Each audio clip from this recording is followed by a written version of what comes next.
Hey, so I'm doing a video today on my mental health issues and education, so how it affects me at college, that kind of thing. And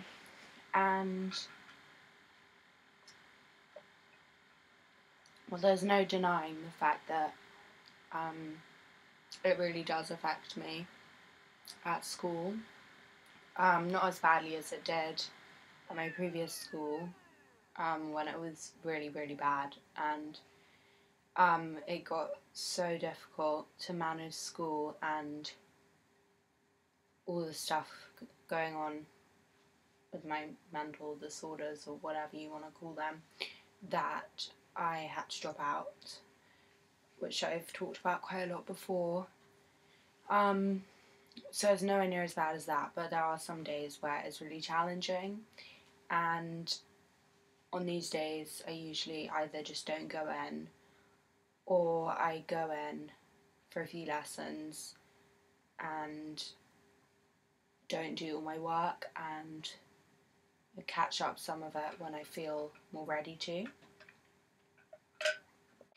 I'd say the depression is one of the hardest things to manage when I'm at school and stuff, because it makes it really hard, like wanting, like, if I'm feeling really low, like to get out of bed and to actually like do stuff and actually do my work, and that makes it really difficult. The other thing that's really hard is dealing with anxiety at college. So a lot of the time we talk about subjects in English and creative writing that are quite difficult for me to talk about anyway, and I have had quite a few experiences of panic attacks where I've had to leave the classroom and stuff like that. There was another time where I had to leave and call my therapist, which is a bit embarrassing, but my teachers are really supportive about it, and I think they know. Well, my English and creative writing teacher is the same teacher. She teaches me both the subjects, and she knows about a lot of the stuff going on, and she's really, really supportive, which is great. And she's really lovely about it, so that's helpful. And if I ever need like an extension of a couple of days for an essay or something like that, she's completely understanding about it. So yeah, she's lovely because she like pushes me to do the work, but she doesn't push me too much. Whereas a lot of teachers I've had have just kind of backed off completely when they've realised that I've got a lot of stuff going on, and they haven't pushed me at all. And then that kind of turns into me like not really doing any work at all, which isn't a great situation. So I think what I feel like she gets a really good in between for it, which is great.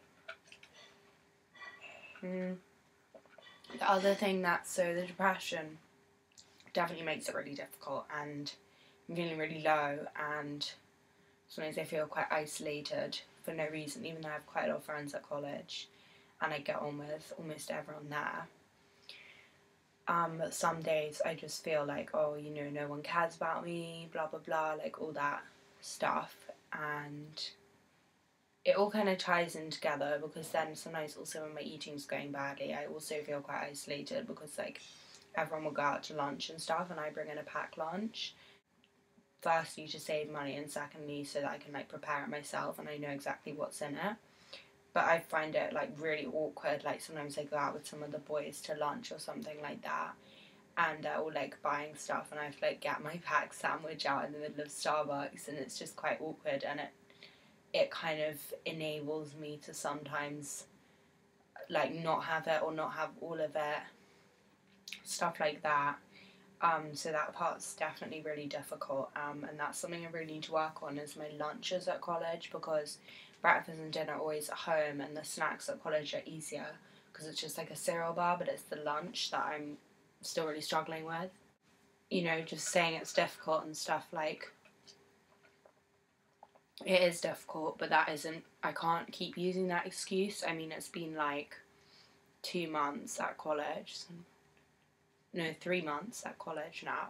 Like, I really do need to kind of just get a handle on it. And that's not being harsh on myself, that's being logical about the situation. Like, I need to do something about it, because it's either going to lead to more weight loss, which isn't going to go down well and obviously is a really bad thing, or it's going to lead to more binging and purging. So both options, not really options, both paths that it could lead to are both horrible ones. So I need to get that under control, basically. So yeah, I talked a little bit about the anxiety. That does make it really difficult. Ways of coping with it. That's probably the most useful thing to talk about, really, like how I cope with all these things while I'm at school. And I find it quite difficult doing a video on that or talking about that, because I am not incredibly good at coping with it at school, but I guess I'm a lot better than I used to be. So a lot of it is just, for me anyway, a lot of it is like, if I'm feeling like really bad urges to purge, if I've had something to eat at college, I'm just like, no, I can't do that, because this is like an environment where I work and I do my school work, and it's not appropriate to do that stuff here. And I just have to tell myself that, and like, I don't know, it helps me to do that and be like, this is an environment to work. It's not an environment where I can bring my behaviours into, like I did at my old school, where I would binge, purge, self-harm, all that, virtually every day at school, and it was just horrendous. So just telling myself, like, rationalising it and kind of talking to myself, should probably start doing it in a bit of a more compassionate way, but it's better than using behaviours at school, which, you know, can actually get you into a lot of shit, because they can't really have you in the school if you're doing stuff that's really damaging to yourself. Like, it's just not really within they can't really help you with that stuff. Like, it's not a hospital, it's a school, and that's kind of how it is. Look at this cup that Jasmine got me. Wait, it says, how cute is that? Anyway, what else?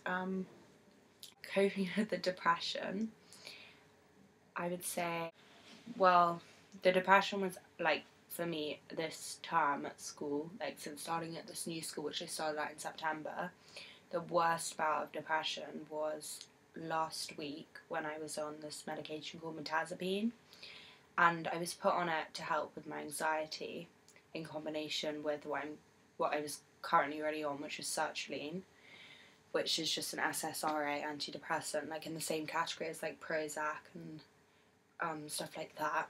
But it really didn't work for my body, and I got really bad side effects from it, and it sent me into this such, like, completely black, like, the worst depression I've been in since, like, this time a year ago. Like, it was absolutely awful. Like, I couldn't even brush my teeth, I couldn't take a shower, I didn't see a point in doing any of that, because I was like, what's the point in doing it? Like, I don't know if you've ever read The Bell Jar, but it reminded me a lot of that looking back on it. Like, it's by Sylvia Plath. It's a really good book. It's quite triggering though, but it's amazing. I think it really depicts very well what it feels like to be severely depressed and completely in one of those moods where you just can't see a way out. But luckily, my psychiatrist said, you know, go off it immediately, because obviously those effects I was having, like feeling very suicidal and stuff, were bad enough, but then I was having really bad physical side effects as well. Like, I was feeling constantly dizzy, I was sleeping for like 20 hours and still feeling exhausted, like I couldn't stay awake. It was horrible, and it made me binge like crazy, which sent me back into a binge purge cycle, which I'd be doing quite well at controlling and like staying away from the binge purge stuff, and I was doing much better with that. So that's kind of rocked the boat a little bit and made me a bit unsure of what I'm doing eating wise, because I haven't been keeping my meal diary or anything like that. So it did kind of send me backwards being on that medication, but now I'm off it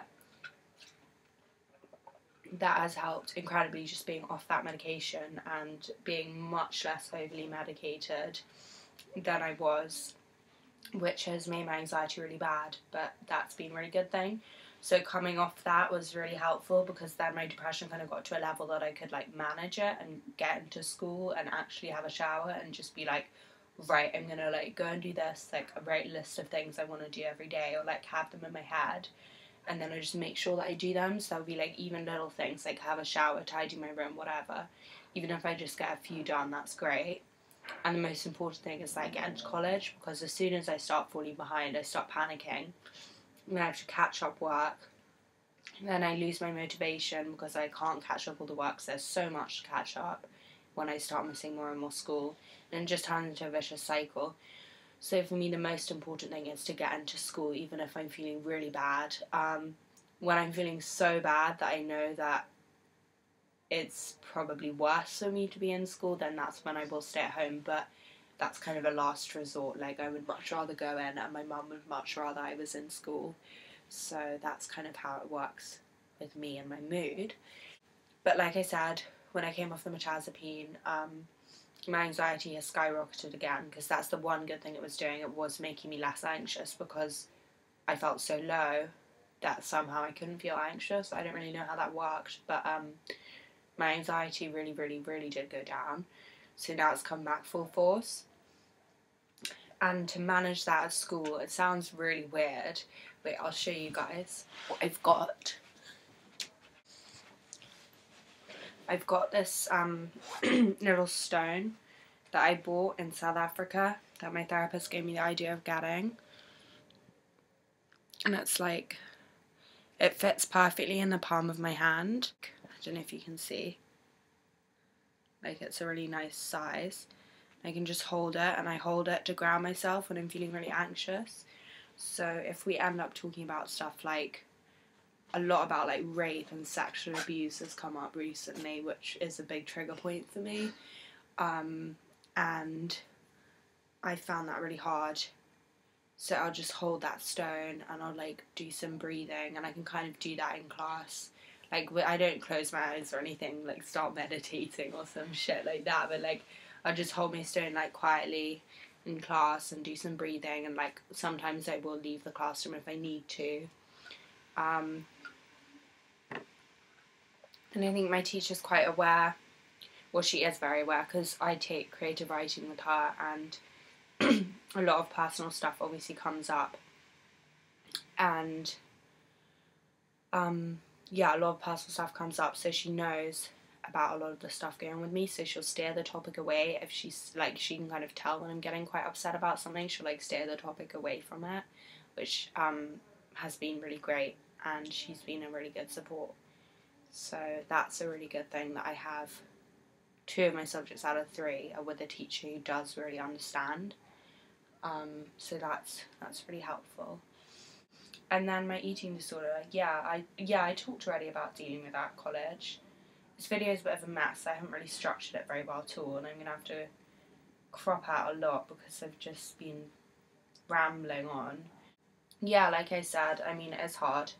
It is really hard, undeniably. Like, obviously it's going to be hard going back to school after I was in day patient, inpatient care for like 6 months and not at school at all, and doing literally fuck all with my life apart from treatment. So obviously it's going to be hard, but I want to get on with my life. I want to do my A-levels. I want to go to uni. I want to do writing, maybe teaching, I don't know, you'll see. But most probably something to do with writing and English, creative writing, something like that. And I want to do all those things, and I don't want to like sit around being sick and, you know, like I'm really tired of being sick, and it's really boring, and I want to be able to go out with people on the weekends and have a fun night out without getting so drunk because of all the medication I'm on, and because I haven't eaten adequately that day, or also because I'm so anxious that I need to drink more to cope and actually be able to function and talk to people. Like last night, for example, I got like completely, like, it's like one of the worst times that I've been drunk. Like, I couldn't stop throwing up, and it was so embarrassing, and I was just crying so much. it was just an absolutely awful night, and it was just really bad, and I want to be able to like go out on a night out and keep control over it, and all these mental health issues are kind of making that really difficult for me. I mean, at least I can like try and learn from it, learn some boundaries and stuff. But I think at the moment, like going out and having alcohol, I just can't do, and that makes me angry because all my friends do that, and that is a normal teenage thing to do. Like, you know, some people might not believe that, but I believe that that's quite normal for a teenager to be out drinking quite a lot on the weekend and stuff. Whether that's good or bad is debatable, but it is quite normal, and it is what all my friends do, and I do feel quite left out of that, and I also do feel quite left out when they go out for dinner and for lunch and stuff like that, and I either don't go or just sit there drinking a fucking cappuccino because I'm too scared to have anything else, / I don't have any money to have anything else because I've got my fucking packed lunch that I have to eat in the middle of the cafe. And then dinner is always just like a no-go zone because going out for dinner is like really scary for me. I don't know why dinner is so much harder than lunch, but I guess because it's a bigger meal and it's like a hot meal as well, usually, rather than like a sandwich. Anyway, it's all been a bit of a ramble. But yeah, I hope this was useful in some way. I don't know. It's kind of more of an updatey kind of video. I mean, it's very much talking about me, not really talking about what other people could do. It's talking about how I try and cope with things, which, as you can tell, I don't very well, but it's a lot better than it was like this time last year before I was in any treatment apart from CAMS. So basically before I was in any treatment, because CAMS just doesn't count because I just got worse with them. Anyway, that's another can of worms, or whatever that expression is. I can talk about my experience with CAMS. It was horrible. I don't know if I want to, really. It was really shit. At the time, I didn't think it was that bad, but now I've been to the Priory, I can see, like, there's a huge difference. I mean, the Priory isn't perfect in any way, but it's a lot better, and, yeah. Anyway, I'm gonna stop there, but, yeah, just keep sending requests on stuff you want, and I will try and make as many videos as I can, now that I'm back, and don't have that much work at the moment, but I should be getting quite a lot in the next week, so I'll see how I go. Okay.